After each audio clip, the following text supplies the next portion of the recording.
এই মেলা হয় আমরা দেখি, আমরা 11তম দেখছি এবং বিভিন্ন সময় দেখতেছি স্যার। আমাদের কথা যে আমরা মাদকের পক্ষে না, আমরা চাচ্ছি যে মাদকের বিপক্ষে, কিন্তু এটা তো সিস্টেমেটিক করতে হবে। যারা সাধু সন্ন্যাসী যারা ঘর বাড়ি ত্যাগ করেছে তাদের জন্য কি স্যার? স্যার তাদের তো আমরা তো সংশোধন করবো, তারা আমাদের ইসলামের পথে গাছ দেবো, শান্তির পথে গাছ দেবো।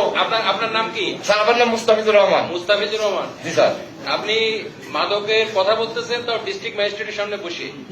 স্যার এটা তো আমাদের আলোচনা করবো স্যার। না এটা যে কত বড় ধৃষ্টতা, ঠিক আছে? আপনি বুঝতে পারছেন, আপনি কি অ্যাডভোকেট? জি স্যার। এটা গণতান্ত্রিক দেশে এভাবে নেবেন না। আপনি কিসের অ্যাডভোকেটই করছেন? স্যার আমি চিটাগাং ইউনিভার্সিটি থেকে পড়াশোনা করছি, এলএলবি এলএলএম। আপনি জানেন না যে ডিস্ট্রিক্ট ম্যাজিস্ট্রেটের সামনে বসে আপনি একটা গুরুতর বিষয়ে কথা বলতেছেন, এইটু সেন্স আপনার নাই? হ্যাঁ,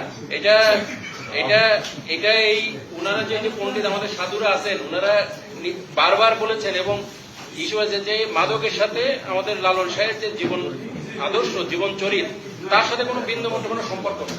আপনি সেটার আবার সাফাই গাইতেছেন এখানে বসে বসে। না আমি সাফাই না স্যার, আমার ব্যাখ্যাটা আপনি ভুল বুঝতেছেন হয়তো। এই ধরনের কথা ফার্দার কোনো কঠিন অ্যাকশন দিব, আপনি যেই হন না কেন, ঠিক আছে? আমাকে চিনেন না? না, এই